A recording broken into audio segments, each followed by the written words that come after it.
Diamond হারবারের সাংসদ অভিষেক বন্দ্যোপাধ্যায়ের আইনি অস্বস্তি আরও বাড়ল। এবার তার সংসদীয় এলাকার জনপ্রিয় নিখরচার স্বাস্থ্য উদ্যোগ সেবাশ্রয় শিবিরকে কেন্দ্র করে দায়ের হলো নতুন ফৌজদারি মামলা দায়ের হয়েছে ডায়মন্ড হারবারে। অভিযোগ, ওই সমস্ত শিবিরে অনুমোদন ছাড়াই চিকিৎসা কেন্দ্র পরিচালনা করা হয়েছে। বেআইনিভাবে চিকিৎসা সরঞ্জাম, ওষুধ এবং অন্যান্য যন্ত্রপাতি ব্যবহার করা হয়েছে। এমনকি তেজস্ক্রিয় পদার্থ অবৈধভাবে ব্যবহারের অভিযোগ উঠেছে অভিষেকের উদ্যোগে আয়োজিত স্বাস্থ্য শিবিরগুলিতে। রায়নগরের বাসিন্দা সুখদেব দাসের অভিযোগের ভিত্তিতে পদক্ষেপ করেছে ডায়মন্ড হারবার থানার পুলিশ। ডায়মন্ড হারবারের সাংসদ অভিষেক বন্দ্যোপাধ্যায় সহ অন্যদের বিরুদ্ধে ভারতীয় ন্যায় সংহিতা অনুসারে মামলা দায়ের হয়েছে। অভিযোগকারীর বক্তব্য, অভিষেক ও অন্যরা অপরাধমূলক ষড়যন্ত্রে লিপ্ত হয়ে বিভিন্ন সময় বিভিন্ন স্থানে অননুমোদিত চিকিৎসা কেন্দ্র পরিচালনা করেছেন।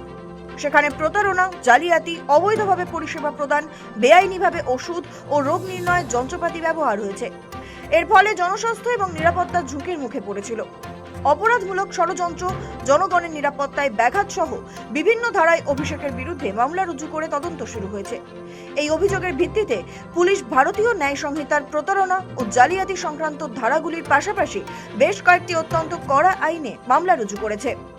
অভিষেকের বিরুদ্ধে যেসব আইনে মামলা হয়েছে সেগুলি হলো ওষুধ ও প্রসাধনী আইন, পারমাণবিক শক্তি আইন, জাতীয় মেডিকেল কমিশন আইন, পিসিপিএনডিটি আইন এবং পশ্চিমবঙ্গ ক্লিনিক্যাল এস্টাবলিশমেন্ট আইন। ডায়মন্ড হারবারের এসডিপিও তদন্তভার গ্রহণ করেছেন। অভিযোগগুলির সত্যতা খতিয়ে দেখছে পুলিশ। তদন্তের অগ্রগতির ভিত্তিতে পরবর্তী আইনি পদক্ষেপ করা হবে।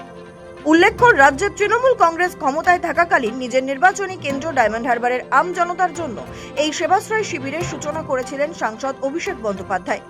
সম্পূর্ণ বিনামূল্যে আধুনিক চিকিৎসা ও ওষুধ পাওয়ার সুবাদে দূর দূরান্ত এমনকি ভিন রাজ্য থেকেও বহু মানুষ এই শিবিরে ভিড় জমাতেন। এই প্রকল্পের সাফল্যের ওপর ভিত্তি করে আগামী দিনে রাজ্যের অন্যান্য প্রান্তেও এমন মডেল চালুর কথা ঘোষণা করেছিলেন অভিষেক। তবে সাম্প্রতিক বিধানসভা নির্বাচনে তৃণমূলের ভরাডুবির পর থেকেই রাজনৈতিক পট পরিবর্তনে সঙ্গে সঙ্গে একের পর এক আইনি জাঁতাকলে পড়েছেন তিনি। উস্কানিমূলক মন্তব্য, ভোটের প্রচার পর্বে ডিজে বাজানো সংক্রান্ত এক বক্তব্যের জেরে তার বিরুদ্ধে উস্কানিমূলক আচরণের মামলা চলছে। সই জাল ও পুলিশি হানা, বিধানসভার সই জাল করার কাণ্ডে সিআইডি তাকে ইতিমধ্যেই জিজ্ঞাসাবাদ করেছে। এমনকি তার আত্মসহায়কের খোঁজে কয়েকদিন আগে গভীর রাতে শালবনী থানার পুলিশ কালীঘাটে অভিষেকের বাসভবনের তালা ভেঙে ভেতরে ঢোকে। কেন্দ্রীয় এজেন্সির তদন্ত, প্রাথমিক শিক্ষক নিয়োগ দুর্নীতি মামলায় কেন্দ্রীয় সংস্থা ইডির জিজ্ঞাসাবাদের মুখোমুখিও হতে হয়েছে তাকে। সব মিলিয়ে একেবারে জর্জরিত অভিষেক। এসবের মাঝেই এবার তার সংসদীয় এলাকার জনপ্রিয় নিখরচায় স্বাস্থ্য উদ্যোগ সেবাশ্রয় শিবিরকে কেন্দ্র করে দায়ের হলো নতুন ফৌজদারি মামলা।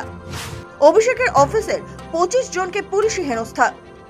ডায়মন্ড হারবারের সেবাশ্রয় নিয়ে এই নতুন মামলাটি সামনে আসার ঠিক আগের দিন অর্থাৎ বৃহস্পতিবার রাতেই সমাজ মাধ্যমে বিস্ফোরক পোস্ট করেন অভিষেক বন্দ্যোপাধ্যায়। তার দাবি, বিগত 2 সপ্তাহে তার এবং তার দপ্তরের সঙ্গে যুক্ত অন্তত 25 জন কর্মীকে পুলিশ নানানভাবে হেনস্থা করেছে। অনেককে বিনা নোটিশে ডেকে পাঠানো হয়েছে, কাউকে আবার বাড়ি থেকে তুলে নিয়ে যাওয়া হয়েছে। অভিষেকের অভিযোগ, তার বিরুদ্ধে জোরপূর্বক বয়ান রেকর্ড করানোর জন্যই পুলিশ এই কর্মীদের ওপর অনৈতিক চাপ সৃষ্টি করছে।